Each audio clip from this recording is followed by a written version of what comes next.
lot of people in the room, but my name is Frank O'Brien. I head up the forensic accounting and internal audit division. Patrick Schroll helps me a lot. I'm just going to run through these slides because if I let Patrick talk, we'll never get out of here. So just a little bit of a background on myself. I mean, I've been doing this for 20 plus years. I started out in public accounting.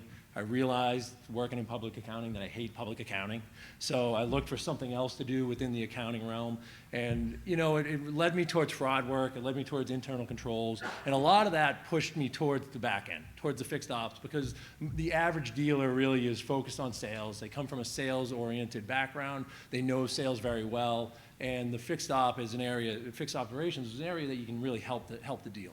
So looking at internal controls over the years, I kind of realized dealers don't really care about internal controls. What they care about is making more money. So we kind of looked at areas within the fixed ops that they can make more money. So what I'm going to tell you here today is based on our experience of the last 20 plus years of looking at, you know, hundreds of thousands of repair orders a year, and that's not even an exaggeration. That's how many we look at. And these are based on real life situations of what's good and what's bad, and hopefully you can take something from it to help you out.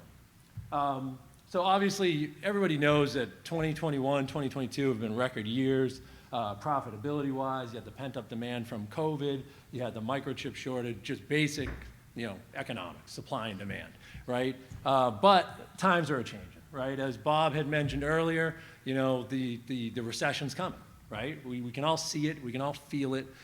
Usually, recessions don't, like, have a shadow. They don't tell you they're coming. Usually they just happen and everyone's caught off guard. So now we have a chance to prepare for it. And what really I think is an area of importance as we go forward in the upcoming years is fixed operations, because as the sales slow down and the grosses can, you know, start to shrink, right? Well, your service department, your parts department, they're going to be a lot more important. The good thing is that customers are keeping their cars even longer, on average 8.5 plus years, right? Plus you have a captive audience in your service drive, right? Customer brings their car in, and you diagnose, they bring it in for an oil change, for you know, a set of tires, you diagnose additional, you know, repairs that have to be made. Chances are they're gonna do it, because the one thing that's more important in this world, in my opinion, than money is time from a commodity standpoint. Time is a valuable, valuable commodity, and nobody has enough of it. And once you lose it, you can't get it back, right? So you can make more money, but you can't make up more time. So the average person will be like, okay, take that car down off the lift. I'm gonna call up another guy, see if he can beat your price, and if he can't, I'll bring it. No, what they're gonna do is they're just gonna do the work, right? So you have that captive audience, and it's important, because what's happening is your techs are costing more and more by the day. There's a shortage of techs. They have all the leverage from a salary and a hourly wage standpoint. And then every other cost that you have in your business is going up. It's going up, and it's going up quickly. So you have to charge the right amount for the services that you provide to maximize your profitability. So service, we'll talk about labor rates first. You know, labor rate is obviously the biggest driver of your profitability in the service department. We see a wide range of labor rates. You know, we'll just focus on Massachusetts, but or New England for that matter. We see a wide range. You know, I have some dealers that are at $150 an hour. I have some dealers that are at $200 an hour, right? And that's like not even luxury. Luxury is averaging like 175 plus. You know, Western Mass is a little bit less. You know, it's probably in the 135 to 140 range. But you know, the labor rates they're going up, and they have to go up because you have to combat the rising prices. Now, what I always recommend is do a market survey. Do a market survey of the surrounding dealers in your area, and do a survey of the other like franchise dealers. Because you want to first of all make sure you're not outpricing the market, but at the same time you don't want to be way below the market, because then you're losing profitability opportunities. The other thing is keep an eye on your financial statement, right? we give benchmarks here, you know. If you're a domestic store, you should be around 72, 76% gross profit. Imports 70, 74. Luxury, you know, you're pushing 80%. The key thing is, though, on your financial, don't ignore unapplied time. If you have a significant amount of unapplied time, and when I say unapplied time, I'm pretty much talking about the non-productive hours for your hourly techs and the bonuses that now a lot of dealers are paying their technicians on these bonus programs. A lot of that goes to unapplied time. That is a cost of sale. That should shrink that number. Now, it's not going to because of the way the financial statement lays it out, but you have to allocate that. I have a client in New York, perfect example, right? He has significant unapplied time. His financial statement shows 68% gross profit, which isn't great, right? But it's not terrible. When you allocate the unapplied time, he's at 57%, which is bad, you know? So that's something. Same thing with discounts. If you put discounts to advertising, which I hate, and we'll talk about in a little bit, you have to take that into account when you're looking at these numbers and you're analyzing them for business profitability standpoint. And then the other thing that a lot of dealers are starting to do, and maybe have been doing for years really, but I'm seeing it more frequently, and we're recommending it, is labor grids, right? So the more sophisticated the work, the more you charge. So there's two ways to do this. You can do it on the sweet spot method, which is basically like, listen, a more sophisticated job takes, it's a higher rate. We did a labor rate submission for a Nissan dealer just recently. Their door rate was $155 an hour. We submitted for $167 because they're charging $200 to $250 an hour on the transmissions. And if you have a Nissan dealership, you do a lot of transmissions. It's a high fail rate. The other way you can do it is you can just base it on hours. So we have kind of an example, and this is kind of a condensed version because we didn't want to make this really, really small chart. So really when you do this, you base it on tenth of an hour, right, instead of per hour. So if you need something that's blown up, just let me know. You can email me and we can send it to you. But this is a luxury store, right? Their original labor grid capped at $210 an hour, right? And we said, you guys are capping it too quickly, right? You have a captive audience. Luxury dealerships, you can charge more. The average customer isn't going to shop you. They're going to go back to you. So we extended it all the way to $235, and they picked up another $50,000 a year or something. So it's just adding profitability without adding volume, and that's the key. That's the key that you wanted, because it's hard to increase volume, right? It really is. There's really only two ways to do it, right? Either give the store away, right, so people will come because you're super cheap, or what we like to do, or we recommend, and this is what we see the best service departments in the country doing: treat your customers really well. Give gold level service, and those are the best ones. And ultimately, those are the guys that charge the most, because their clients are more concerned about being treated well, communicating properly, being in and out in the same day. If they need a loaner, they get a loaner. That's the important. Those are the things that keep the customers coming back. The other side of your service department profitability is your parts, right? And I know it's a little bit small to read. I'm having a hard time reading it. I'm 10 feet away.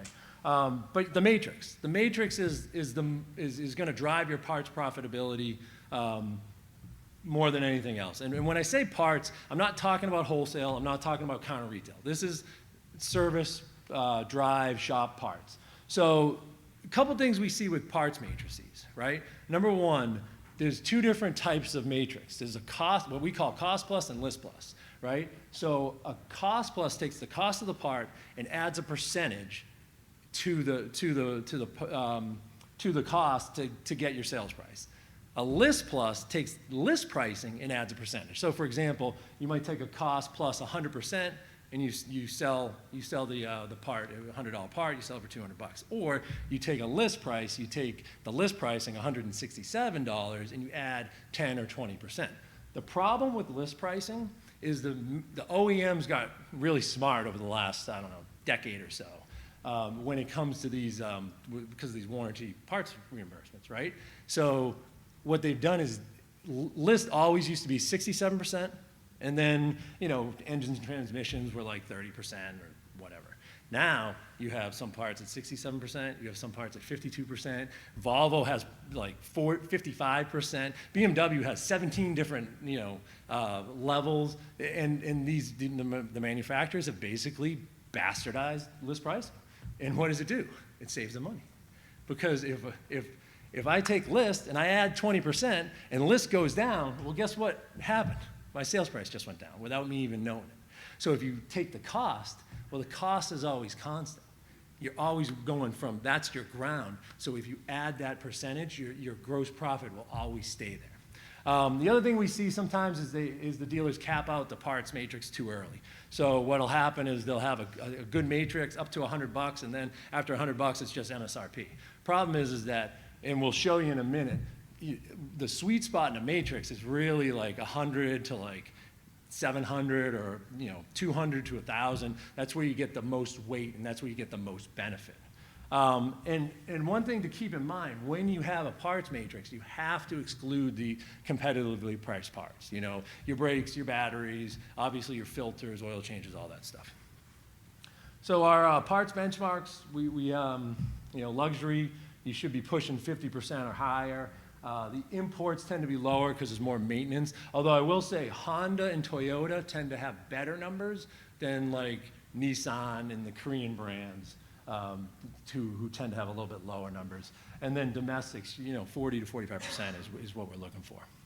And then over the years, what we've done is we developed a tool which helps dealers look at their parts matrix, right? We call it the parts matrix analysis because we're accountants and we're not that creative.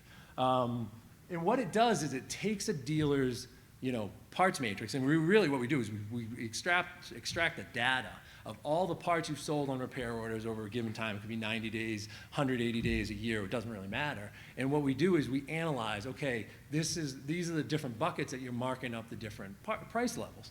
And then from that, we can then help the dealer say, okay, if you tweak it here and here and here, here's the impact, right? And I'll show you kind of what it looks like here. So the first column is these are just the different price levels. So there's 8 different price levels. And then each level is based on the dollar value of the cost. So you have 0 to 1, 2 to 5, 5 to 10, all the way up down to 1,000 plus, right? The next column shows you the cost, the total cost of the data that we pulled. So this was a 90-day sample. So for all the parts that were marked up 0 to $1, the total cost was $2.69. So the impact on changing the parts matrix on those parts isn't going to be very significant, right? So, and then the next column we show, okay, this is what you sold it for. So the cost of total down the bottom, it says 58,000, the sales of 108,000. So if you go all the way to the right, the second to last column, you show the markup. So the markup here on all their parts, these are mechanical repair parts. So we excluded the brakes, we excluded the batteries, we excluded the competitive stuff, all the maintenance. And these guys have an 89% markup, which is pretty good. That's good. That's absolutely good. But what we did was we looked at it and we said, okay, are there some areas that we can tweak? And we focused on the areas in the highlight, because the $1,000 plus we're not going to tinker with, right? You at that point, you're trying to sell the job, and you don't want to get too crazy, right? You don't want to price yourself out of the market. The 0 to 50, well, the 0 to 50, if you look at the percent of the sample, it's 3.7% of the sample. It's the difference in what the current sale and the projected sale is like. If you add up those columns and if you take the difference there, it's like $100, right? So that's not a big enough, you know, market share, right, or share of the data.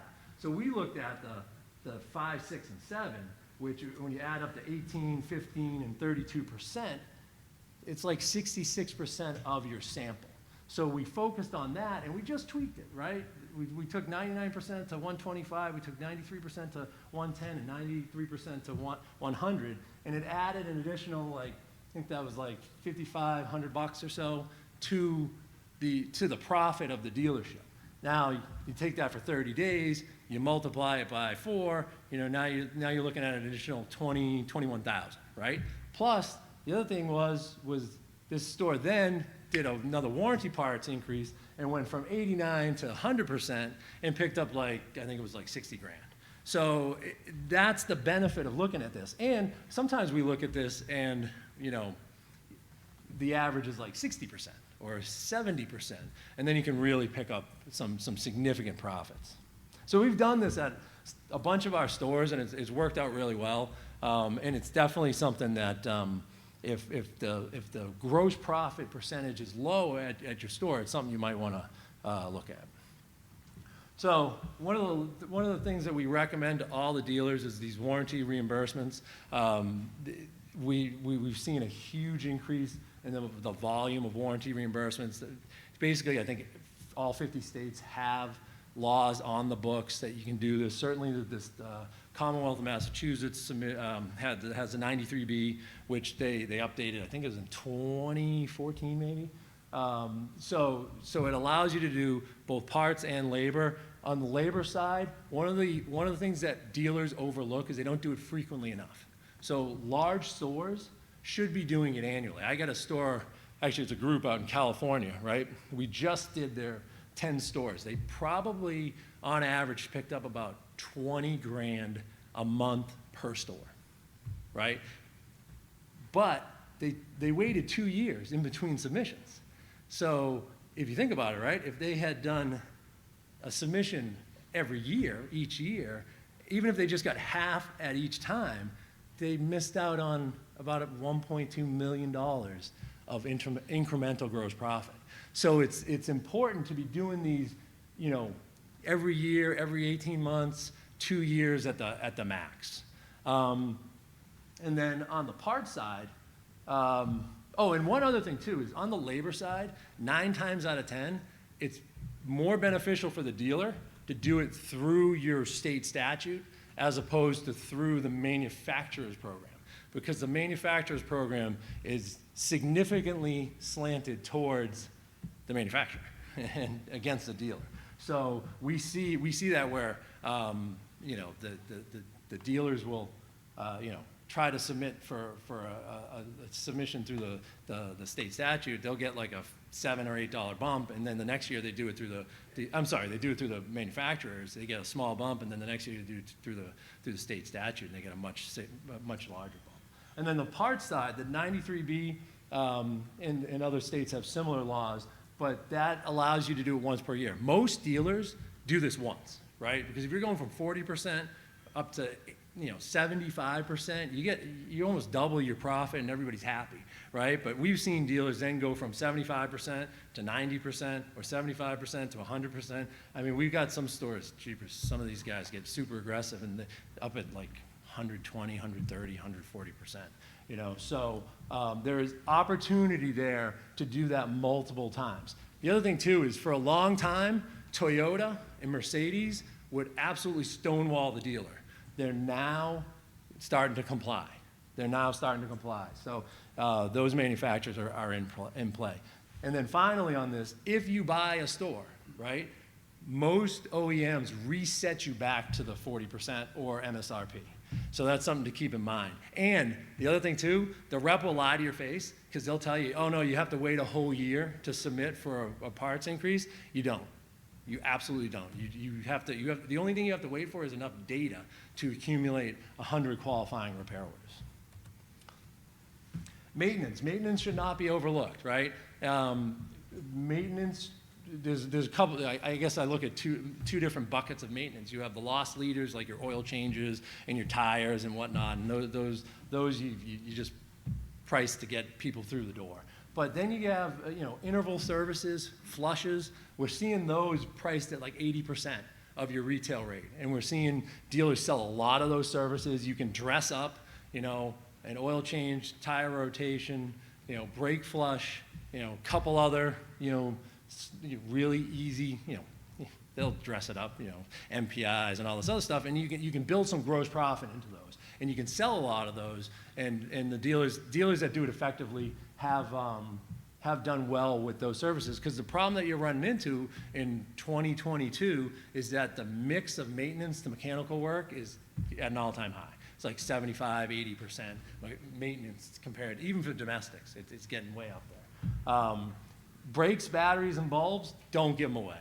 They'll have to be competitively priced, but too often we'll see, $100 an hour per axle on brakes, and it's brakes should be close to, I'm seeing some guys at retail on their labor rate on brakes, and other guys, a lot of other guys are close to retail.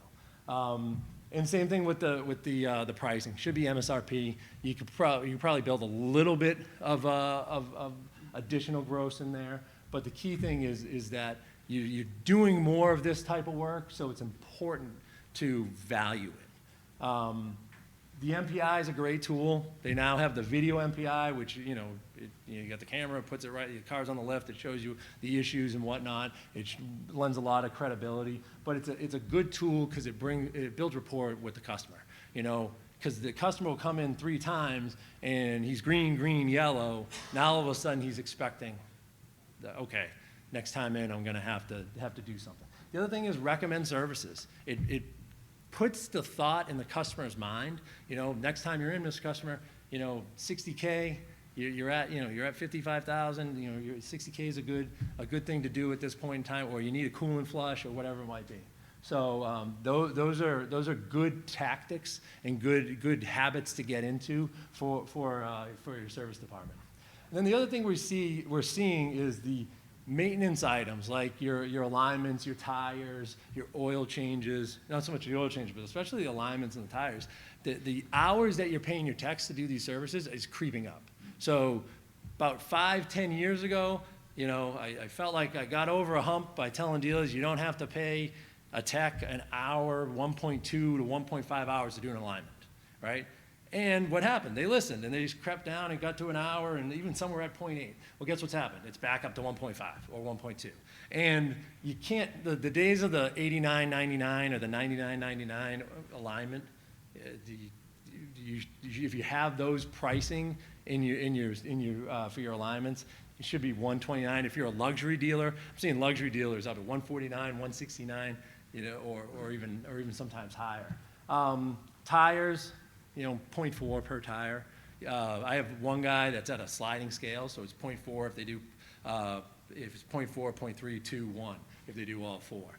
Because it doesn't, I see sometimes like 0.5, 0.6, 0.7. It doesn't take 2+ hours to change a set of tires, anyways. So brakes should be about 2 hours. I see some guys at 1.5. Discounts. So discounts, this is like my pet peeve. Discounts, number one, is you don't give away the store. Value the service, right? The whole reason that the customer is coming to you to do this repair is because they either can't or they don't want to do it themselves, right? So the same thing with bulbs. Like, people are like, oh, I can't charge more than $20 to replace a light bulb. It's like, why? If it takes your tech, 0.2 or 0.3 hours, well, that's what it should cost times your retail rate, because at the end of the day, the customer's not taking off the lens or taking off the bumper to get in underneath. Like, they're not going to do it, right? So they have one option, that's come to you. Well, the other option is go to an aftermarket guy, but don't give away the store, right? Value your services, value your repairs accordingly. I like to have a limitation on discounts. I used to say 10% or $100, but the cost of repairs have gotten a lot more. So, I'll allow up to $200 max. Anything above that has to be approved by your service director or your service manager. I have one store that what they do is they give a coupon.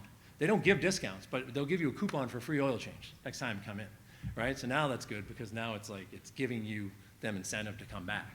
I have another store that what they do is they give an allowance for their advisors. So I think they have like $1,000 a month to give in discounts, and if they go over the $1,000, there's a scale that decreases their commission percentage, as they go further and further above that allowance. So those are just some ideas to help curtail discounts, because discounting it's a habit. It's a habit, and you have to break that habit, and it's a discipline. So the other thing too is discounts should be prorated based on the value of parts and labor on the repair order. so often I see 70% goes to labor and 30% goes to parts, or it's 50-50. Problem is that when, I actually saw this recently, I have a $500 repair, all labor, because they fixed the wires, right? They fixed some wires or whatnot. So there are no parts, right? Parts got whacked with a discount. Like, well, wait a minute, there are no parts on the RO. Why is the parts department paying for that discount, right? It makes no sense. The other thing, discounts should go to sales or cost of sales, not advertising. I know American Honda wants you to put them to advertising. That's absolutely wrong. The sale is a reduction of your sales price.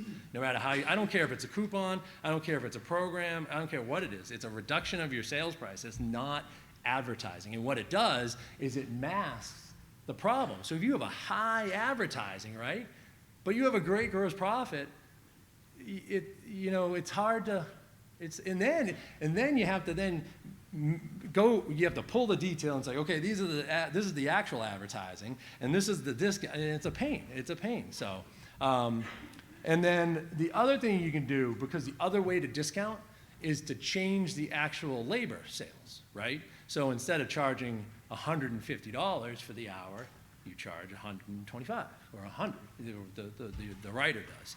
But you can go into your system and lock that. It's called change sale amount in CDK. CSA, and you can lock that, and that will prevent the writers from changing the actual labor sale amount. Internal charges, we've seen a little bit more of this recently, so keep an eye on this. So what we've seen is you've got a customer comes in for an oil change and a brake job, right? And you have the oil change build out, and then you have the brake job build out, but the pads are put to an internal line, right? And it goes to like policy. And then all of a sudden you look at the next RO and it's like, okay, we got, they replaced the control arm, and then the alignment goes to internal, right? And it's a way, what the writers are doing is they're hiding the discounts. They're pushing the discounts to internal, and then it's not showing up on the wrap report. So they're not getting paid on it, but they're not, like, it's not coming to light, and it sometimes can be disguised. We actually also had a dealership that this was used to conceal a fraud, right? Because the OEMs now want the dealer to get rid of the cashier and have the service advisors collect the money, because that's a better experience for the customer, according to the OEMs, right? The problem is that that's an internal control nightmare, and it's a fraud risk for the dealer, because a cashier is going to collect the payment and close the RO. A service writer, well, he's going to pre-invoice that RO, and then he can discount it, he can change the sale amount, he can remove shop supplies, he can do 100 different things to alter the total value of that repair order. And that's what this guy was doing at one of our clients, and he was pocketing the cash, and he was changing the repair orders, so it went unnoticed for like a year.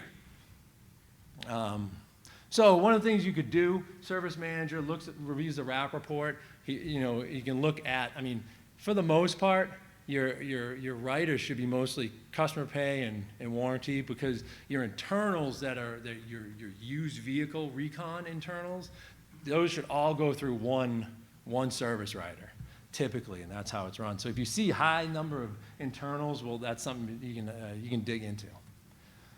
Shop supplies, one of my favorite subjects. So shop supplies, typically it's about 5 to 10% of parts and labor sales, right? But then there's a cap, right? So just to let you know, the cap's going up. So we have dealers, average, it's starting to cap out at like 50 to 55 bucks, right? Just because of inflation, that's all it is. And then luxury, it's like 60 to 65.